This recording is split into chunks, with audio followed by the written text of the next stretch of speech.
Oi, baby. Who's a baby? Hi. Hi, everyone. I'm here with my little buddy Nano today. Welcome to episode 2 of the podcast. And if you're somebody who loves fiber arts, crochet, and knitting, he's camera shy, so he's probably just gonna go, okay, bye, Nano. If you're somebody who's into fiber arts, then you found the right place, because here's a place where I just wanna kind of have a little chat with people about the things that I'm doing and the things that I love, so welcome. So to start with, I thought I would just share what I've been working on, and I have some completed objects for you guys. I think I'm in a spring knitting mood and crochet mood right now because I have kind of switched over from making more warm weather scarves or sweaters into some tank tops. And so I'm actually wearing one of my finished pieces right now. This is the 9 p.m. tank, and I'll put the information up on the screen for anyone who's interested in the pattern. And I have a little bit of a love-hate relationship with this tank top at this point. So let me just talk about, I'll just kind of show it to you guys, see if I can kind of model it a little bit here. I made mine cropped, so I made it so that it would just kind of touch the top of a high-waisted pair of pants. And what's cool about the construction of this tank top that I don't think I mentioned in the last episode is that you actually can customize it perfectly for your body. So there's a calculator that comes in the pattern where you put in all of your measurements. And the measurements are really interesting because they're not just a standard bust measurement as you would find in a lot of patterns, but there's actually like a couple different measurements that you can do for the chest area. So I think that's really useful to really customize it to your body so that you get a perfect fit. And so I think that is definitely just genius. Like, it is one of the coolest things about the pattern, and it's actually my first time ever using a pattern that has a very specific calculator like that. So that's definitely in the pro column for this pattern. The instructions of the pattern were really beautifully written, very nicely organized, easy to follow. And the techniques themselves were pretty straightforward. So it's all knit up in stockinette stitch, and I happen to use, now I hope I'm not gonna get this wrong. Did I use a 3.25 or a 3.75 needle? I don't know, I'll clarify that for you. But I used the Knitting for Olive Pure Silk, and I talked about it a little bit in the last episode if you want to check that out. But maybe I'll also talk about my overall impressions of using the pure silk and also the construction of this tank. So let's start with the construction as I kind of keep going with that. So it's knit up in stockinette, and it is knit initially doing the front and the back panel, and then you connect in the round. So you start just by working the front and back panel, connect in the round, and in the pattern you're told to kind of just go to just below the armpit length. I believe it's like 11 rows or something like that. And then you can start actually knitting the straps. And the reason for that is so that you can get the straps constructed, try it on, and then decide on the length. So again, really thinking about the custom fit of the garment, which I think is a real plus for it.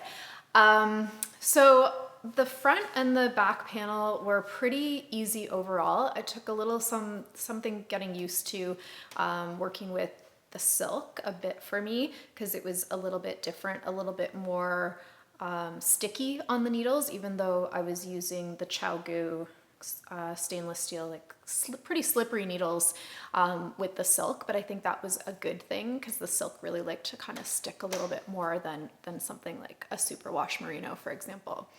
Yeah, so that was pretty straightforward. And then with the double knitting, if you've ever done double knitting before, it's like a tube. So all of this border here, and sorry, I'm a little bit in sunlight here, so let me get out of the sunlight. So it's constructed, so if you guys can see this, still stockinette, but it is actually like a double stockinette that's kind of a tube. And it's really genius. I had never done it before. I've mentioned this before. I'm a fairly new knitter. I have more experience with crochet. So that was a really cool technique to learn. I think it took me a little while to get used to it, and I have a story for you. I probably ended up knitting the equivalent of 3 tank tops worth of these straps. So here's where I get to I said love-hate relationship. Here's where I get to a little bit of the hate relationship. Has nothing to do with the pattern, has everything to do with my skill level. The pattern I think is rated appropriately at a 3 out of 5 star difficulty level, or 3 out of 5 in terms of difficulty. And I know it's really hard to sometimes even choose that as a designer because everybody's different. What might be easy for one person might be difficult for another. But I think that's a really fair rating because as a newer knitter, I feel like that was just at my threshold of like, I should probably put myself in the like 2 out of 5 star category. Like, I'm not a complete beginner. I know some construction techniques. I know a few like little tricks in terms of making things. I've made a few sweaters and that sort of stuff. But at the same time, I just pushed my skills a little bit further. So that is a good thing. And this is me putting a positive spin on what was otherwise a little bit of an agonizing experience. So I'll tell you all about the double knitting. So my first issues came with just being a noob at it. So when I was supposed to purl or knit, sometimes I would forget what side I was on. So then I ended up marking the purl side and the knit side because it's really easy to tell the purl side and knit side, or the wrong side or the right side, for example, when you're working on the body itself and you have to pick up stitches along the body. And so that was fine. But once you got to actually the strap length, just in terms of things getting twisted around on you, that became difficult to come up with a strategy that was going to work in terms of me noticing which side I was on, if I got distracted for a second, right? And I also noticed that about myself too, how easily I got distracted, because if I put down my knitting at all and picked it back up again, I could easily be starting on the wrong side and not realizing it. So starting with a slip instead of starting with a knit, for example. So a lot of those things were just me being, I don't know, a new person trying to figure these things out, coming up with a strategy. What ended up working the best for me was actually, instead of using my round needles, in the end, on the third attempt, what worked well for me was having a marker that I constantly moved to keep track of what was the right side and what was the wrong side. That was number one. And then using DPNs to do the strap instead of using my circular needles, because then they didn't get all twisted up. It was just really easier to use. So if you have DPNs in the size of your circulars, I would suggest doing that. It made my life a lot easier. The other thing that I had a construction issue with, which again is a me thing, not the pattern's fault, is I have picked up stitches before, but I've picked up stitches on more forgiving areas of garments before. So what I mean by that is, with wool, for example, maybe it blooms and kind of if you're picking up stitches in a spot where there might be a little inconsistency, it kind of gets covered because the wool is more forgiving in my experience. The silk was not forgiving. So along these lines too, you are increasing to get this shape. And so my increases had, little tiny holes along the sides. And so in order to get it to look the way I wanted it to look, I had to, and again, I'm kind of like showing you guys as this is on me, it would have maybe been better not to, but I had to actually eventually decide I'm going to go in quite a bit of fabric, 1 centimeter's worth, I would say, in order to hide all those holes. And I'm sitting in the sun right now, so I might just take this off.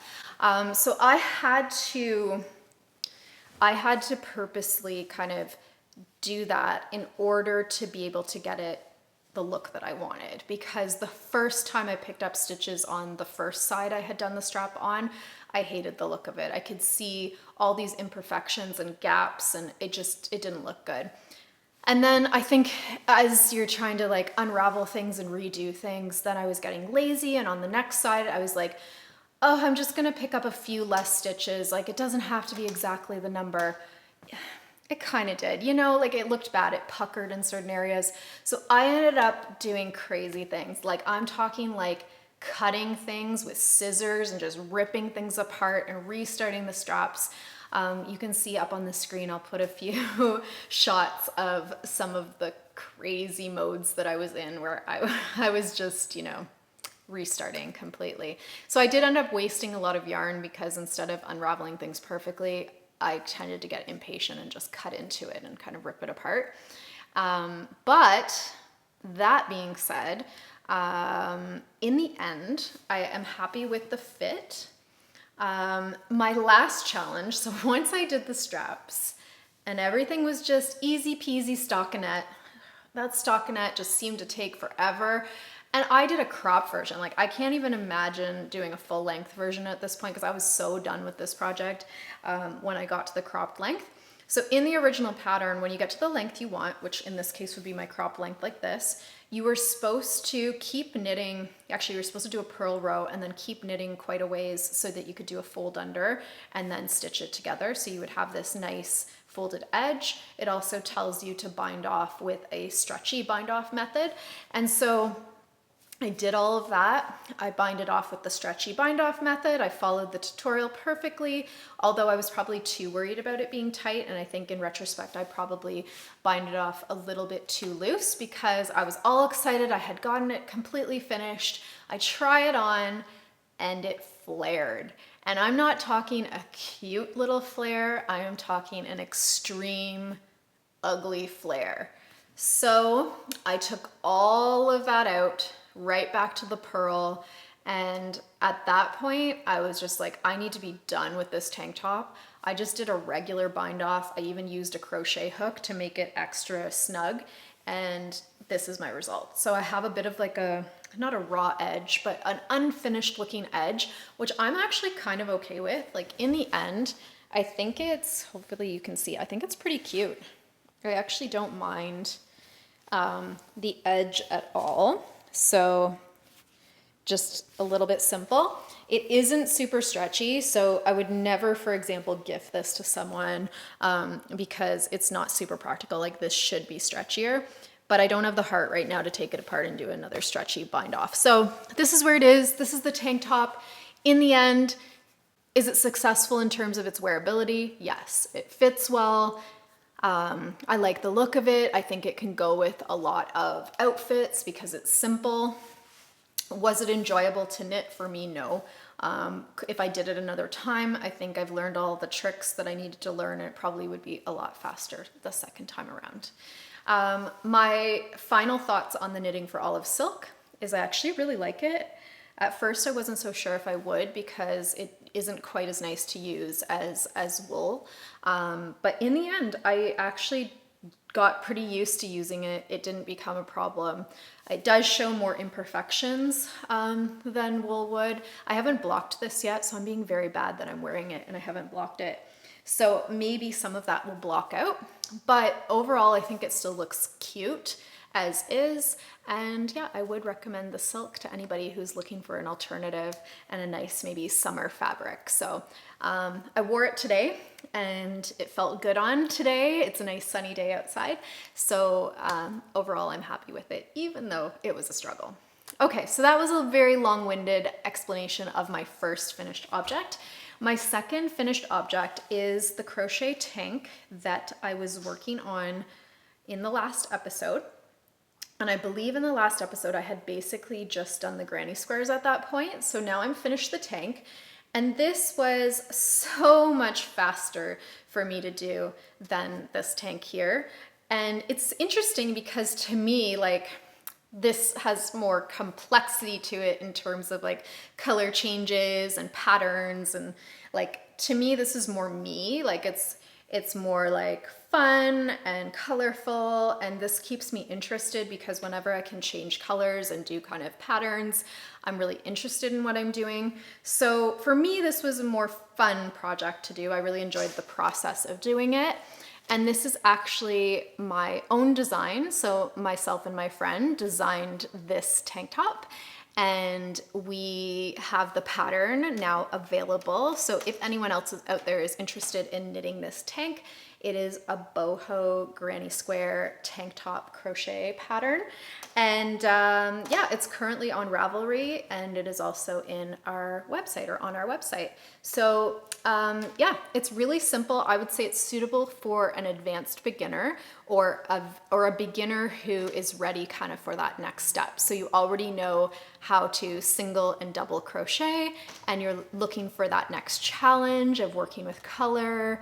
You get to work in the round with this pattern, which is really nice. So there's minimal seaming in terms of the seaming that's involved is in the granny squares themselves.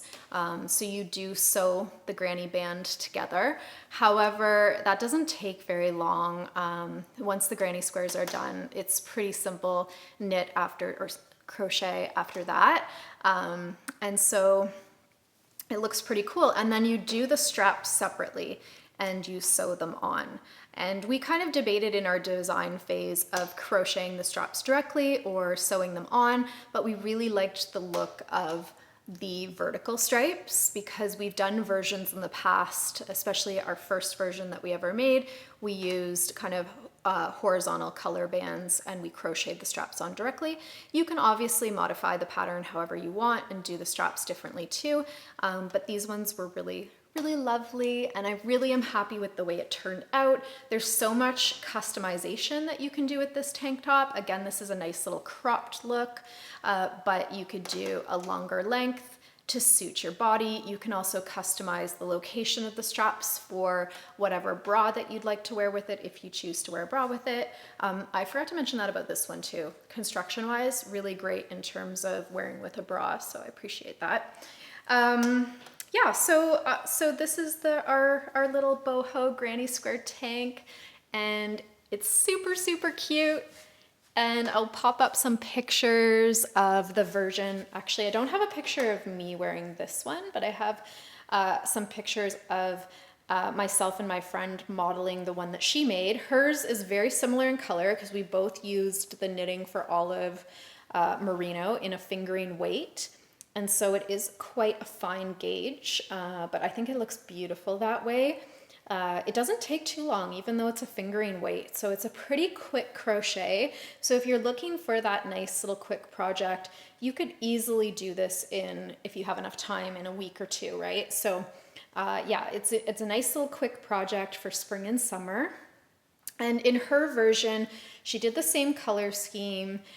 She ended up putting a few more rows of stripes on the top of hers. And something that I added to the design that's different from the original, I should mention it to you guys, is I like my front, and this is just a me thing, and this tank top was actually perfect for that too, because the front is higher. Sorry, my hair is covering it, but the front is higher than the back. I don't know if you guys can tell. The back is quite lower. And so I do like that look. So a simple customization that you could do to your own tank, if you choose to do this, is I added, I don't know if you guys can see, but I added 2 extra rows. So after I attached my straps, I actually added, because then I knew where my location of my straps was, or were. So I added 2 extra rows of crochet, or maybe it's 3. I guess it's technically 3. It's the yellow, the coral, and then a row of the beige. And so I just added like a little bit of like a decrease here for the straps and then along the front. And that just gives me that little tiny bit of extra coverage at the front that I really like. So that's a little simple customization that I made to the pattern. So that's the boho granny square tank. Okay, so those are all the finished objects that I have. They took me longer than, well, this took me longer than expected. I was hoping that I would have a little bit more done, but I'm still happy that I have 2 new tank tops to wear for spring, so I think that's super fun. Let's look at now some fun acquisitions. I haven't gone crazy with yarn shopping because I still have a lot to use up in my stash, and I want to be really mindful of only buying the things that that I need kind of imminently, or that I have somewhat of a plan for, but with the caveat that if I see something super special and I just want to have it in my stash, then that's okay. And so that's where this yarn comes in. So I was in my local yarn shop, and it's called String Theory Yarn Shop. And a few weeks ago in March, they had a trunk show, and I was away. So I was away during the trunk show, which I was sad about. And they had this yarn dyer in called the Naked Sheep Fibre Co. And she hand dyes her yarn. And so this is a beautiful 75% superwash merino and 25% nylon 4-ply called Happy Toes sock yarn. And this colorway is called Yarn Whiskers. And I really liked it. It has some beautiful shades of like kind of lavender, pinky kind of tones to it, a bit of maroon in there, some darker flecks of almost like navy and different shades of purple, a little bit of blue. I think it's really, really beautiful. So I resisted the temptation of winding it up because I wanted to show you guys in the skein. And so I think I'll make some cute little socks out of this. I actually recently purchased a pattern from TiffKnits. I think they're called the frilly socks, and they have a little frill at the top of them, and they're little shorty socks, and I thought that would be really cute for spring. So obviously part of my spring plans is to knit up some cute little springy socks, something that you could wear, whether it's with like a little runner, or if you're into the like socks and sandals, could do that. Maybe with a little like Boston, like a Birkenstock Boston or something like that. I think it could be really cute. So I like funky socks. I like especially hand-dyed stuff for socks. So that's one of my plans. The second acquisition is actually not yarn related, but instead it is, oh, I'm just taking stuff out of the basket here, from a local artist. Her name is Julia Masci, and she has the company Julia Masci Textiles. And I've admired her work for quite a long time now. I first met her at a market where I was also vending at a market. I was showing my artwork there, and she was showing her plant-dyed artwork as well. So she makes baskets, textiles, and it's all dyed naturally with plants. And every time I've run into her at a market, and sometimes it's markets where I've just been a patron at too, I always admire her baskets, and then for whatever reason, I never picked one up. And so I was thinking about it, and I was like, I would really love one of her baskets as a knitting basket. And so she has these baskets that have handles on them, and some of them have short handles and some of them have long handles. And this one here has a long handle, but I've also put a knot in it, so it's kind of versatile. It can be a shorter handle too. And I absolutely love it. It's kind of these tones of like creams and pinks and purples, like dark kind of plummy colors, beiges, all handmade, really, really pretty. The straps are also hand dyed, so the straps have these patterns on them that are presumably from like plants or leaves. And so really, really cool. And I've really enjoyed taking my projects in this basket. So I can just, you know, stuff my projects in here, put everything in, grab it, and kind of travel with it. So that is what I've been doing. I've been taking this basket everywhere, and I just think it's super cute. And I also like that when you're at home, you can just kind of put it on the floor in your house, right? And it looks cute. It looks like it's part of your home decor. So I think it's a really cute addition, practical and beautiful, and it supports a local artist. So those are the two things that I've bought recently. The other thing comes from Le Fil Studio, and it's not something I bought, but it's something, this one my friend made. In our little studio, we are currently making these project bags that are, I'll show you, I'll undo it so you can see it. How cute is this? So on our Instagram this week, we just released these bags, and currently they are being sold only in our local yarn store, and we have plans to also sell them in a beautiful yarn store in Toronto. And hopefully if we can make enough of them, we might put some on our website as well. But the idea behind these bags are that they're the perfect little kind of, we're calling them our on-the-go project bag. So if you are somebody who likes walking or being active while you're knitting or crocheting, you can just kind of put this bag over your arm and you can kind of walk around with it. Super, super easy. It's more for small to medium-sized projects, so you're obviously not going to put like a whole sweater in here. This would be great for socks or scarves or some accessories, right? Maybe a tank top. So a smaller project could be carried in here. And so when you are at home or you're working on your project and you're not on the go with it, you just simply turn down the handle and it becomes its own cute little basket. And so the handle just kind of tucks underneath so that you can see the fun liner. So mine has swans on it because I grew up in Stratford and we're known for swans. And so yeah, really, really cute. They all have their own unique patterns inside of them. The outside is dyed with avocado, so it's all naturally dyed canvas. The inside is 100% cotton lining. And we have a little cork tag with Le Fil Studio on the side, very subtle, very cute.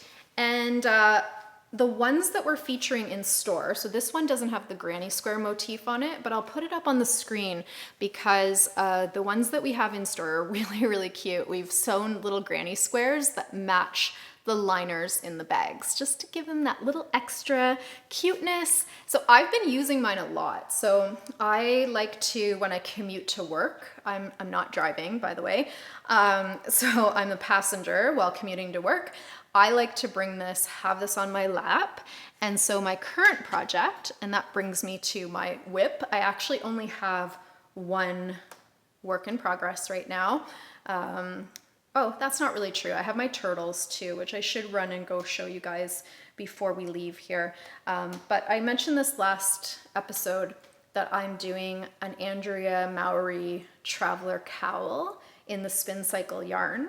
And I haven't gotten very far on it. I think it's like only a couple rows bigger than last time I might have showed you. But anyway, because the tank top took so long. So now I'm gonna work on this, and I'm a little less motivated maybe to work on it because it seems a little bit silly to be making a scarf when the weather is getting nice here.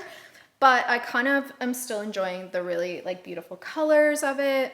So I'm thinking that I kind of want to finish it or keep working on it because it's a fun little project to have in my little on-the-go bag. And so yeah, it's in there right now. And then I have these really great purses. I don't know why I'm showing you guys these right now, but they came out of my bag, so I might as well show you.